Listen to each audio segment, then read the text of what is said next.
गौ माता की जय, गंगा माता की जय,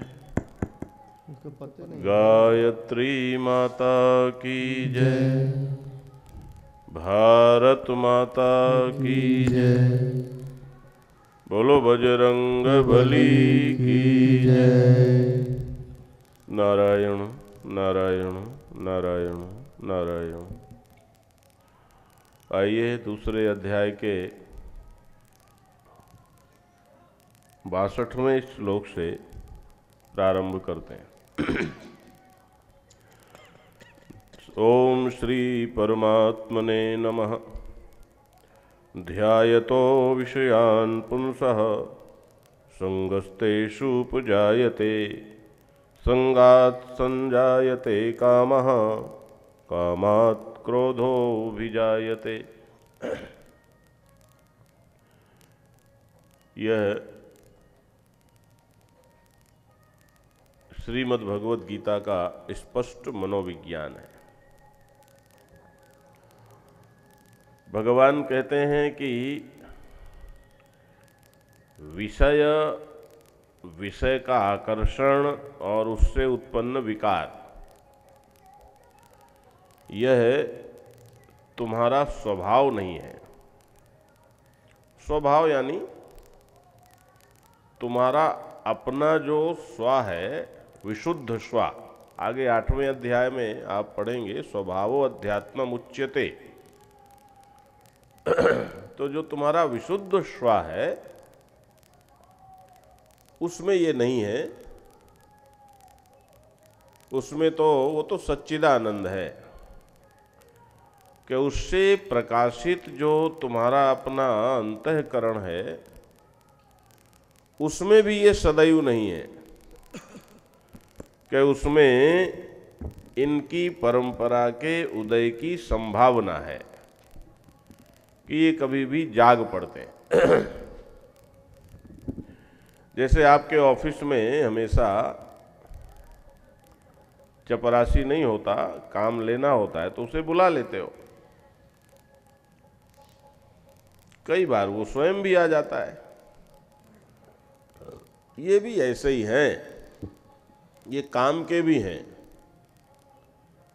काम, क्रोध, लोभ, मोह, मद, मत्सर, इनका उपयोग भी किया जा सकता है। ध्यान देना। तो भगवान कहते हैं इनकी परंपरा कैसी है कि ध्यायतो विषयान पुंसः, विषयान ध्यायतः पुंसः तेषु संगः उपजायते। कि जब आप किसी विषय का ध्यान करते हैं, जैसे कल मैंने बताया था कि आपने अभी आपके जीभ में मुंह में पानी नहीं है, लेकिन रसगुल्ला रसगुल्ला रसगुल्ला 4 बार बोलो और मुंह में पानी आ जाएगा, है ना। ऐसे ही सभी इंद्रियों का है। किसी भी इंद्रिय का विकार, किसी भी इंद्रिय के विषय के सुख के प्रति आकर्षण, ध्यान देना मेरे शब्दों पर, उस इंद्रिय के विषय सुख का जो आपने पहले उपभोग किया हुआ होता है उसका संस्कार पड़ा हुआ होता है। जिसने कभी रसगुल्ला ना देखा हो, जिसे रसगुल्ले का ज्ञान ना हो, वो नहीं समझ पाएगा। वो रसगुल्ला सुने, कहे तो उसके मुंह में पानी नहीं आएगा।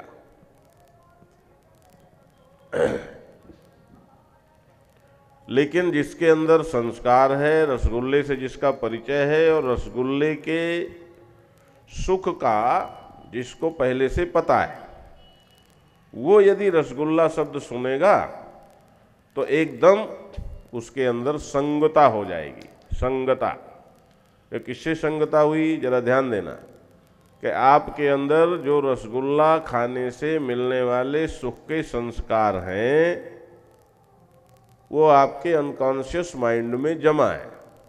ध्यान देना, आपके अचेतन मन में आपके बहुत जन्म जन्मांतर तक के भी संस्कार जमा होते हैं। ये बड़ी विचित्र बात है। कम से कम इस जन्म के संस्कार तो जमा ही होते हैं। तो आपके अचेतन मन में वह जो रसगुल्ला विषयक या रसगुल्ला से प्राप्त सुख विषयक संस्कार जमा है, जब आप रसगुल्ले का स्मरण करते हो तो उन संस्कारों का साहचर्य हो जाता है, वो संस्कार जग जाते हैं और नारायण उनके जगते ही तुम्हारे अंदर रसगुल्ले से या रसगुल्ले से मिलने वाले विषय सुख से संगता हो जाती है। संगता हो जाती है माने तुम उससे चिपक जाते हो, तुम्हारी चिपकन हो जाती है। और संगात कामः संजायते, और ज्यों ही तुम्हारी उस विषय के सुख से संगता हुई, संगता माने तुम्हारा साथ हो गया, तुम्हारा मन उससे जुड़ गया, तुम उससे चिपक गए, तुम्हारे अंदर उसके प्रति आकर्षण पैदा हो गया, आसक्ति पैदा हो गई, राग पैदा हो गया, कुछ भी कहो, तो ज्यों ही ये संगता तुम्हारे अंदर पैदा होती है तो स्वाभाविक है कि ये संगता चूंकि सुखात्मक है, इसलिए उस वस्तु की कामना का उदय हो जाता है काम का उदय हो जाता है। और कामात् क्रोधा अभिजायते, और जब काम का उदय होता है तो जरा ध्यान से समझना, तो काम से फिर क्रोध का उदय होता है। ये परंपरा है।